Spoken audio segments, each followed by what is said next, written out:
Y para aquellos que no entienden nuestro trabajo y nos atacan como cismáticos o herejes, les dejamos estas palabras de su santidad el Papa Pío IX, que nos exhortó a estar en guardia como fieles ante el exterior pretendidamente honesto del enemigo, que encubría unas intenciones muy alejadas del bien de la Iglesia. Ante esta situación, por miedo a que hombres imprudentes, sobre todo la juventud, se dejen extraviar, y para que nuestro silencio no dé lugar a nadie a proteger el error, hemos resuelto, venerables hermanos, alzar nuestra voz apostólica, y confirmando aquí entre vosotros las constituciones de nuestros antecesores, por nuestra autoridad apostólica reprobamos y condenamos esta sociedad masónica y las demás del mismo tipo, que aunque difieran en apariencia, se forman todos los días con la misma meta, y conspiran ya abiertamente, ya clandestinamente, contra la Iglesia o los poderes legítimos. Y ordenamos a todos los cristianos de toda condición, de todo rango, de toda dignidad y de todo país, bajo las mismas penas específicas en las constituciones anteriores de nuestros antecesores, considerar estas mismas sociedades como proscritas y reprobadas por nos. Ahora, para satisfacer los votos y la solicitud de nuestro corazón paternal, no nos queda más que advertir y exhortar a los fieles que se hubieran asociado a sectas de este tipo, que obedezcan a inspiraciones más sabias y abandonen estos conciliábulos funestos, para que no sean arrastrados al abismo de la ruina eterna. En cuanto a los demás fieles, lleno de solicitud por las almas, los exhortamos con mucha firmeza a mantenerse en guarda contra los pérfidos discursos de los sectarios, quienes bajo un exterior honesto son inflamados de un odio ardiente contra la religión de Cristo y la autoridad legítima, y que no tiene sino un único pensamiento como un único fin, a saber, aniquilar todos los derechos divinos y humanos. Que sepan bien que los afiliados a estas sectas son como los lobos que nuestro Señor Jesucristo predijo que habían de venir, cubiertos de piel de ovejas para devorar al rebaño. Que sepan que hay que contarlos en el número de los que el apóstol nos prohibió tener sociedad y trato con ellos, al punto que vedó terminantemente que aún se les dijera ave, o sea, saludos. Dios rico en misericordia, escuchando las oraciones de todos nosotros, haga que con la ayuda de su gracia los insensatos vuelvan a la razón y que los extraviados retornen al sendero de la justicia,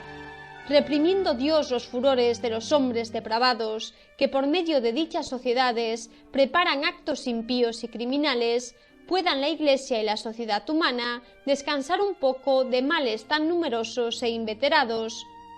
Y a fin de que nuestros deseos sean escuchados, recemos también a nuestra abogada ante el Dios clementísimo, la Santísima Virgen, su Madre Inmaculada desde su origen, a quien le fue dado el aplastar a los enemigos de la Iglesia y a los monstruos de los errores.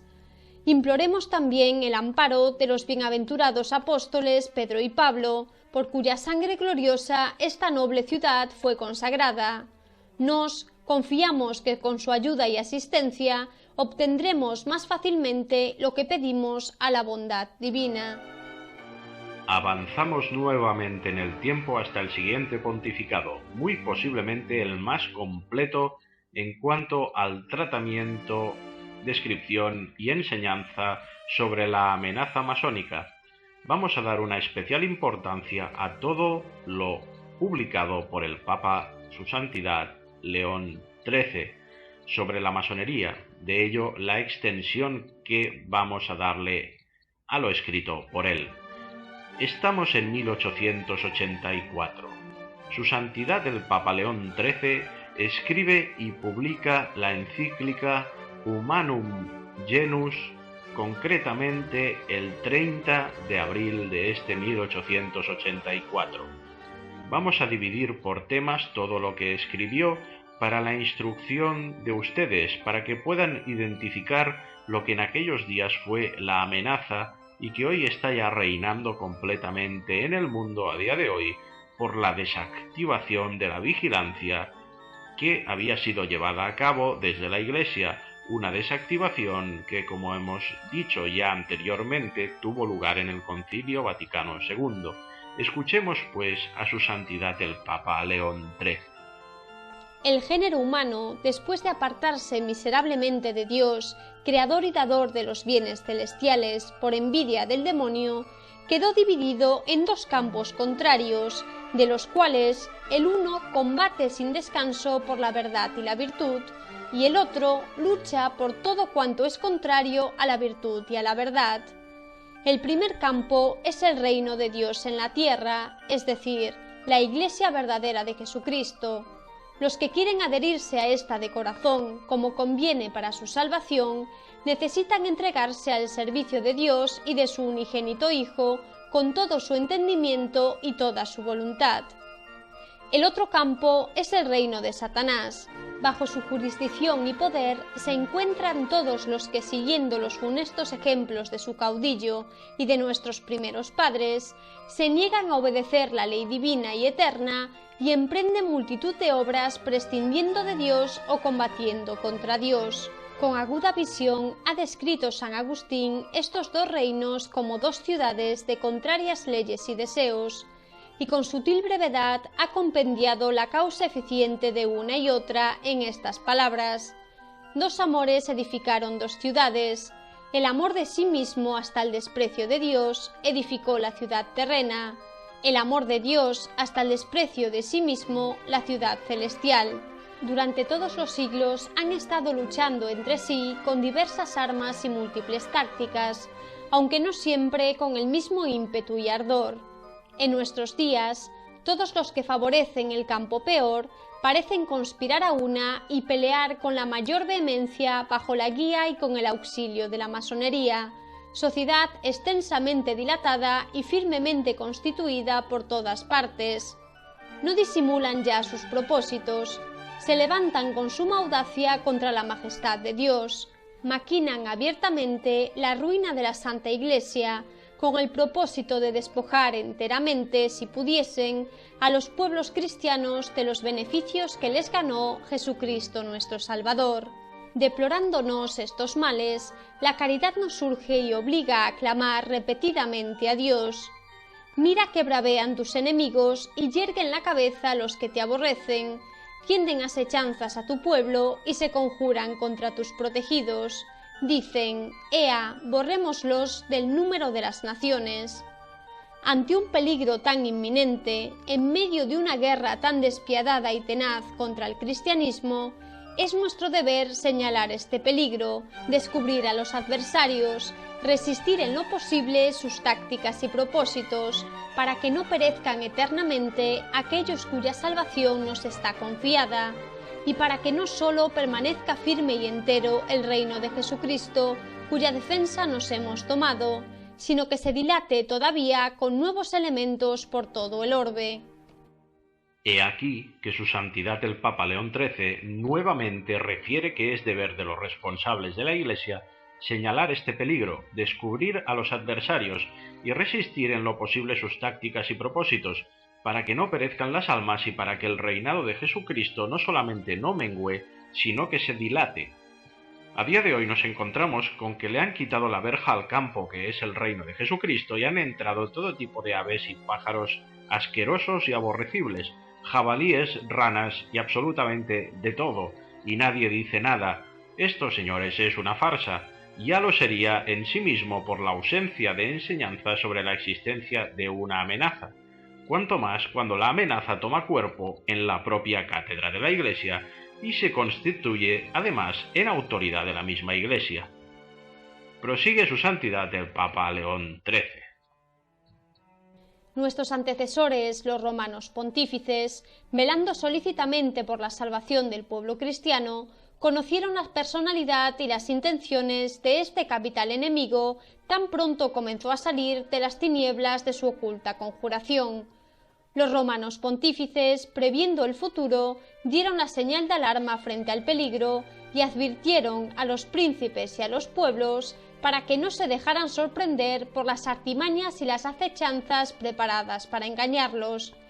El Papa Clemente XII, en 1738, fue el primero en indicar el peligro. Benedicto XIV confirmó y renovó la constitución del anterior pontífice.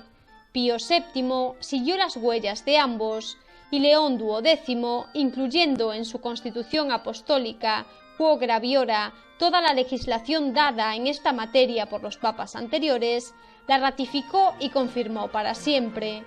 Pío VIII, Gregorio XVI y reiteradamente Pío IX hablaron del mismo modo. Confirmando la absoluta unanimidad y continuidad temporal de los pontífices romanos en la advertencia, vigilancia y condena sobre la existencia y peligros de la masonería, proseguía su santidad el Papa León XIII. En efecto, tan pronto como una serie de indicios manifiestos, instrucción de procesos, publicación de las leyes, ritos y anales masónicos, el testimonio personal de muchos masones, evidenciaron la naturaleza y los propósitos de la masonería, esta sede apostólica denunció y proclamó abiertamente que la masonería, constituida contra todo derecho divino y humano, era tan perniciosa para el Estado como para la religión cristiana, y amenazando con las penas más graves que suele emplear la Iglesia contra los delincuentes, prohibió terminantemente a todos inscribirse en esta sociedad. Los masones, encolerizados por esta prohibición, pensaron que podrían evitar o debilitar al menos, en parte con el desprecio y en parte con las calumnias, la fuerza de estas sentencias, y acusaron a los sumos pontífices que las decretaron de haber procedido injustamente o de haberse excedido en su competencia. De esta manera procuraron eludir la grave autoridad de las constituciones apostólicas de Clemente XII, Benedicto XIV, Pío VII y Pío IX. No faltaron, sin embargo, dentro de la misma masonería, quienes reconocieron, aun a pesar suyo, que las disposiciones tomadas por los romanos pontífices estaban de acuerdo con la doctrina y la disciplina de la Iglesia católica. En este punto, muchos príncipes y jefes de gobierno estuvieron de acuerdo con los papas, ya acusando a la masonería ante la sede apostólica, ya condenándola por sí mismos, promulgando leyes a ese efecto. Así sucedió en Holanda, Austria, Suiza, España, Baviera, Saboya y otros estados de Italia. Pero lo más importante es ver cómo la prudente previsión de nuestros antecesores quedó confirmada con los sucesos posteriores, porque sus providentes y paternales medidas no siempre ni en todas partes tuvieron el éxito deseado, fracaso debido unas veces al fingimiento astuto de los afiliados a la masonería y otras veces a la inconsiderada ligereza de quienes tenían la grave obligación de velar con diligencia en este asunto. Observen la descripción que hace su santidad el Papa León XIII de este perverso enemigo en dos palabras: fingimiento astuto. Es lo que vemos a día de hoy con el falso profeta Bergoglio, y por otra parte, cómo critica de nuevo la inconsiderada ligereza de los que deberían de velar, como todos aquellos que le hacen el juego a este farsante. Prosigue su santidad poniendo de manifiesto cómo hemos llegado a la sociedad impía actual, que algunos llaman laica de forma muy aséptica. Por esto, en el espacio de siglo y medio, la masonería ha alcanzado rápidamente un crecimiento superior a todo lo que se podía esperar, e infiltrándose de una manera audaz y dolosa en todos los órdenes del Estado, ha comenzado a tener poder, que casi parece haberse convertido en dueña de los estados.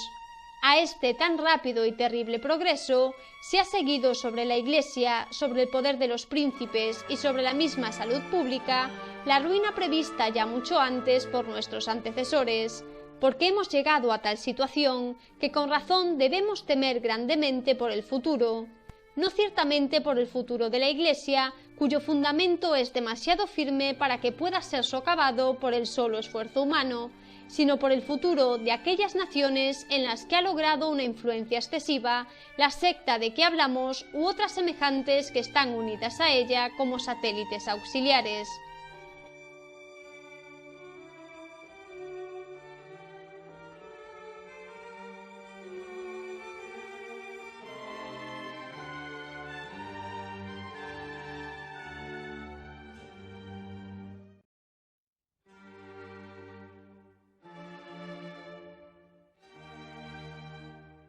30 años después de estas palabras de su santidad el Papa León XIII, daría inicio el Calvario de las Naciones y el inicio del proceso final de globalización para la creación del reino del Anticristo en la Tierra, con la Primera Guerra Mundial en 1914, y a su vez daría lugar a la Sociedad de Naciones, paralelamente a la Revolución Bolchevique en Rusia, pasando luego por la Segunda Guerra Mundial y la creación de la Organización de las Naciones Unidas, ONU, hasta la creación del gobierno mundial que va a resultar de la inminente Tercera Guerra Mundial, de la que ya estamos siendo testigos de los primeros coletazos. Pero volvamos a 1884 para ver de forma consistente cómo hemos llegado a esto. Proseguía su santidad el Papa León XIII. Por estas causas, tan pronto como hemos llegado al gobierno de la Iglesia, comprendimos claramente la gran necesidad de resistir todo lo posible a una calamidad tan grande, oponiéndole para ello nuestra autoridad. Aprovechando repetidas veces la ocasión que se nos presentaba, hemos expuesto algunos de los puntos doctrinales más importantes que habían sufrido un influjo mayor de los perversos errores masónicos. Así, en nuestra encíclica Quod Apostolici Muneris, hemos demostrado con razones convincentes las utópicas monstruosidades de los socialistas y comunistas. Más tarde, en otra encíclica, Arcanum, hemos defendido y explicado la verdadera y genuina noción de la sociedad doméstica, cuya fuente y origen es el matrimonio. Por último, en la encíclica Diutumum, hemos desarrollado la estructura del poder político, configurado según los principios de la filosofía cristiana, estructura maravillosamente coherente con la naturaleza de las cosas y con la seguridad de los pueblos y gobernantes. Hoy, siguiendo el ejemplo de nuestros predecesores, hemos decidido consagrar directamente nuestra atención a la masonería en sí misma considerada, su sistema doctrinal, sus propósitos, su manera de sentir y obrar, para iluminar con nueva mayor luz su maléfica fuerza e impedir así el contagio de tan mortal epidemia. Mortal epidemia, así la caracterizaba su santidad el Papa León XIII. Vamos a ver cómo describía su santidad el juicio con que debía considerarse a la secta masónica en términos generales en su encíclica Humanum Genus de este año 1884. Varias son las sectas que, aunque diferentes en nombre, ritos, forma y origen, al estar sin embargo asociadas entre sí por la unidad de intenciones y la identidad en sus principios fundamentales, concuerdan de hecho con la masonería, que viene a ser como el punto de partida y el centro de referencia de todas ellas. Estas sectas, aunque aparentan rechazar todo ocultamiento y celebran sus reuniones a la vista de todo el mundo y publican sus periódicos, sin embargo, examinando a fondo el asunto, conservan la esencia y la conducta de las sociedades clandestinas. Tienen muchas cosas envueltas en un misterioso secreto, y es ley fundamental de tales sociedades el diligente y cuidadoso ocultamiento de estas cosas no solo ante los extraños, sino incluso ante muchos de sus mismos adeptos. Tales son, entre otras, las finalidades últimas y más íntimas, las jerarquías supremas de cada secta, ciertas reuniones íntimas y ocultas, los modos y medios con que deben ser realizadas las decisiones adoptadas. A este fin se dirigen la múltiple diversidad de derechos, obligaciones y cargos existentes entre los socios, la distinción establecida de órdenes y grados y la severidad disciplinar con que se rigen. Los iniciados tienen que prometer, más aún, de ordinario tienen que jurar solemnemente, no descubrir nunca ni en modo alguno a sus compañeros sus signos, sus doctrinas. Así, con esta engañosa apariencia y con un constante disimulo, procuran con empeño los masones, como en otro tiempo los maniqueos, ocultarse y no tener otros testigos que sus propios commilitones. Buscan hábilmente la comodidad del ocultamiento, usando el pretexto de la literatura y de la ciencia como si fuesen personas que se reúnen para fines científicos. Hablan continuamente de su afán por la civilización, de su amor por las clases bajas. Afirman que su único deseo es mejorar la condición de los pueblos y extender al mayor número posible de los ciudadanos las ventajas propias de la sociedad civil. Estos propósitos, aunque fuesen verdaderos, no son, sin embargo, los únicos. Los afiliados deben además dar palabra y garantías de ciega y absoluta obediencia a sus jefes y maestros. Deben estar preparados a la menor señal e indicación de estos para ejecutar sus órdenes. De no hacerlo así, deben aceptar los más duros castigos, incluso la misma muerte. De hecho, cuando la masonería juzga que algunos de sus seguidores han traicionado el secreto o han desobedecido las órdenes recibidas, no es raro que estos reciban la muerte con tanta audacia y destreza que el asesino burla muy a menudo las pesquisas de la policía y el castigo de la justicia. Ahora bien, esto de fingir y querer esconderse, de obligar a los hombres como esclavos con un fortísimo vínculo y sin causa suficientemente conocida, de valerse para cualquier crimen de hombres sujetos al capricho de otros, de armar a los asesinos procurándoles la impunidad de sus delitos, es un crimen monstruoso que la naturaleza no puede permitir. Por esto, la razón y la misma verdad demuestran con evidencia que la sociedad de que hablamos es contraria a la justicia y a la moral natural. Afirmación reforzada por otros argumentos clarísimos que ponen de manifiesto esta contradicción de la masonería con la moral natural, porque por muy grande que sea la astucia de los hombres para ocultarse, por muy excesiva que sea su costumbre de mentir, es imposible que no aparezca de algún modo en los efectos la naturaleza de la causa. No puede árbol bueno dar malos frutos, ni árbol malo dar buenos frutos. Los frutos de la masonería son frutos venenosos y llenos de amargura, porque de los certísimos indicios que antes hemos mencionado, brota el último y principal de los intentos masónicos, a saber, la destrucción radical de todo el orden religioso y civil establecido por el cristianismo y la creación, a su arbitrio de otro nuevo orden con fundamentos y leyes tomados de la entraña misma del naturalismo. Todo lo que hemos dicho hasta aquí y lo que diremos en adelante debe entenderse de la masonería considerada en sí misma y como centro de todas las demás sectas unidas y confederadas con ella, pero no debe entenderse de cada uno de sus seguidores. Puede haber en efecto entre sus afiliados no pocas personas que, aunque culpables por haber ingresado en estas sociedades, no participan sin embargo por sí mismas de los crímenes de las sectas e ignoran los últimos intentos de estas. De la misma manera, entre las asociaciones unidas a la masonería, algunas tal vez no aprueban en modo alguno ciertas conclusiones extremas, que sería lógico abrazar como consecuencias necesarias de principios comunes si no fuese por el horror que causa su misma monstruosidad. Igualmente, algunas asociaciones, por circunstancias de tiempo y lugar, no se atreven a ejecutar todo lo que querrían hacer y otras suelen realizar. No por esto, sin embargo, deben ser consideradas como ajenas a la unión masónica, porque esta unión masónica debe ser juzgada, más que por los hechos y realizaciones que lleva a cabo, por el conjunto de principios que profesa. Sobre la naturaleza y métodos de la masonería, Su Santidad el Papa León XIII enseñó los siguientes conceptos. En primer lugar, sobre la autonomía de la razón que caracteriza a la secta masónica. Ahora bien, el principio fundamental de los que profesan el naturalismo, como su mismo nombre declara, es que la naturaleza humana y la razón natural del hombre han de ser, en todo, maestras y soberanas absolutas.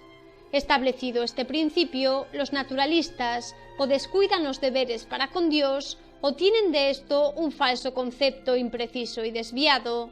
Niegan toda revelación divina, no admiten dogma religioso alguno, no aceptan verdad alguna que no pueda ser alcanzada por la razón humana, rechazan todo maestro a quien haya que creer obligatoriamente por la autoridad de su oficio. Y como es oficio propio y exclusivo de la Iglesia Católica, guardar enteramente y defender en su incorrupta pureza el depósito de las doctrinas reveladas por Dios, la autoridad del magisterio y los demás medios sobrenaturales para la salvación, de aquí que todo el ataque iracundo de estos adversarios se haya concentrado sobre la Iglesia. véase ahora el proceder de la masonería en lo tocante a la religión, singularmente en las naciones en que tiene una mayor libertad de acción, y júzguese si es o no verdad que todo su empeño se reduce a traducir en los hechos las teorías del naturalismo. Hace mucho tiempo que se trabaja tenazmente para anular todo posible influjo del magisterio y de la autoridad de la Iglesia en el Estado. Con este fin hablan públicamente y defienden la separación total de la Iglesia y del Estado.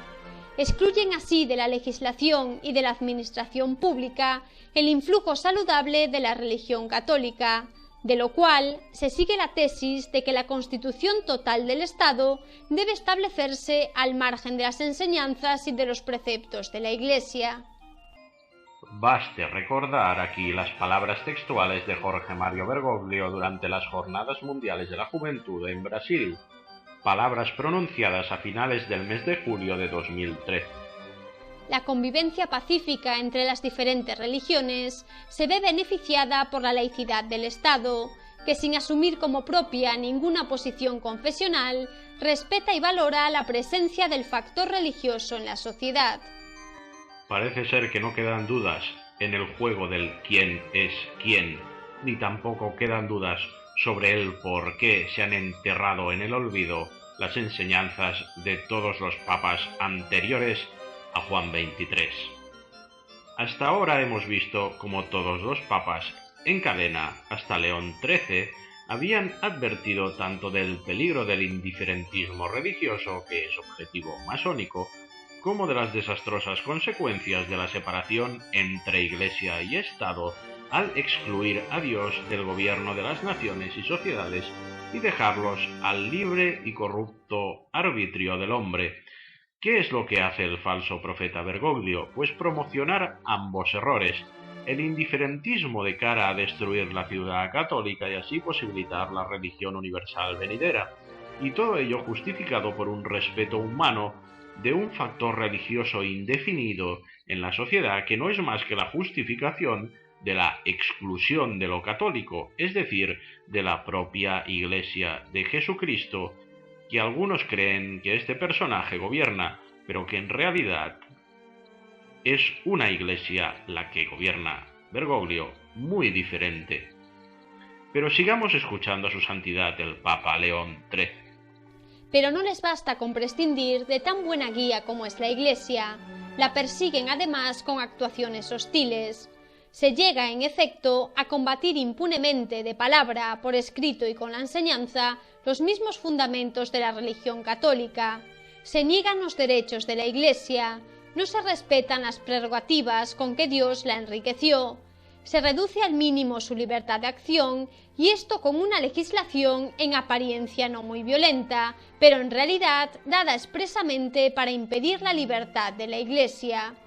Vemos además al clero oprimido con leyes singularmente graves, promulgadas para disminuir cada día más su número y para reducir sus recursos. El patrimonio eclesiástico que todavía queda, grabado con todo género de cargas y sometido enteramente al juicio arbitrario del Estado, y las órdenes religiosas suprimidas y dispersas. Pero el esfuerzo más enérgico de los adversarios se lanza principalmente contra la sede apostólica y el romano pontífice. Primeramente le ha sido arrebatado a éste con fingidos pretextos el poder temporal, baluarte de su libertad y de sus derechos. A continuación, ha sido reducido el romano pontífice a una situación injusta a la par que intolerable, por las dificultades que de todas partes se le oponen. Finalmente, hemos llegado a una situación en la que los fautores de las sectas proclaman abiertamente lo que en oculto habían maquinado durante largo tiempo, esto es, que hay que suprimir la sagrada potestad del pontífice y que hay que destruir por completo el pontificado instituido por el derecho divino. Aunque faltasen otras pruebas, lo dicho está probado suficientemente por el testimonio de los mismos jefes sectarios, muchos de los cuales, en diversas ocasiones y últimamente en una reciente memoria, han declarado como objetivo verdadero de la masonería el intento capital de vejar todo lo posible al catolicismo con una enemistad implacable, sin descansar hasta ver deshechas todas las instituciones establecidas por los papas en la esfera religiosa.